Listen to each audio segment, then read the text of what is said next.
Guys, bago pong release na application para tayo makapag-payout ng libre sa GCash, ang share ko po sa inyo ngayon. Kaya naman po sana tutukan nyo itong ating buong video para makasabay na rin kayong kumita. Hello guys, kamusta po kayong lahat at welcome po ulit dito sa ating bagong video. At syempre, for today po, bagong legit application ang iti-feature natin. Kaya naman sana po, tutukan nyo itong ating buong video. Guys, ito nga po yung name ng application, si Elven Quest. Para po sa mga viewers natin dyan na gustong sumubok at mag-download, nandyan po yung link sa description ng ating video sa baba. Again, GCash po ang payout dito at ang kagandahan po for as low as 0.35 USD o parang nasa mga 25 pesos lang, pwede nyo na agad i-request ng payout yan papunta sa inyong mga GCash account.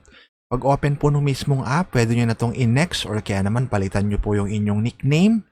Siyempre, depende po yan sa inyo. So, dito nga po sabi, earn while you are AFK. Ibig sabihin, kahit naka-open lang po yung mismong application at naka-stuck lang siya, naka-steady lang, maaari po kayong makaipon dito. May makokolekt tayo na reward. Mamaya po, ipapakita natin yan. So, dito, alimbawa po, ayan, nag-start na tayo ng session. Nasa level 1 tayo.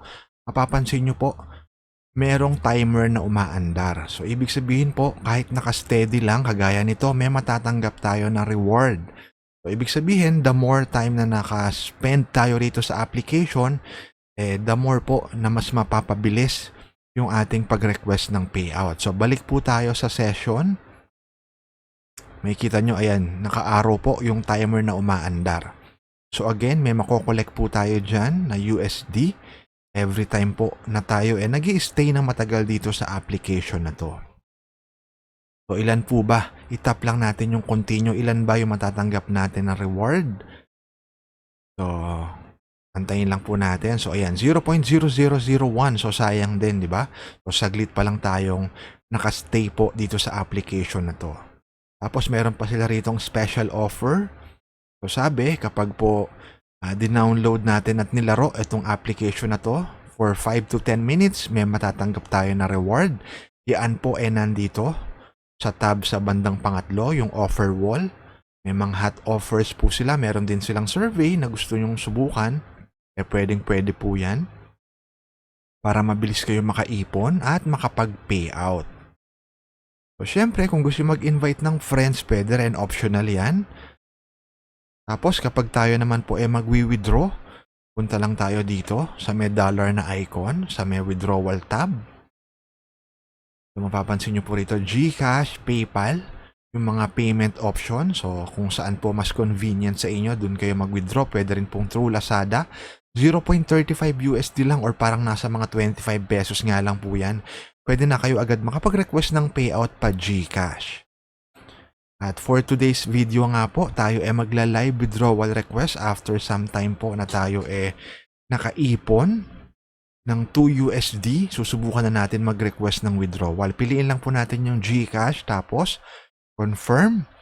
Yan, ilalagay natin syempre yung ating name, number, tapos yung amount po, yung 2 USD ilalagay natin, tapos itap lang natin yung verify. After nun, kagandahan dito guys, ang bilis po, no? Dumating nung payout, parang ilang minuto lang matatanggap nyo na po yung inyong withdrawal dito po sa bagong release na application. Again, kung gusto nyo pong subukan, nandyan po yung link sa description at sana po mag-subscribe din kayo rito sa ating channel at i-hit nyo po yung notification bell para every time tayo merong bagong upload na paying application po na bago at legit, ma-notify po kayo agad. So, yun lang po. Again, maraming salamat po sa panonood at kita-kita po tayong muli sa susunod na video. At guys, syempre po itong na-feature natin na video for today ay for educational purposes only. At kung nakatulong nga po ito sa inyo, consider subscribing po dito sa ating YouTube channel. Again, magkita-kita po tayo muli sa susunod na video.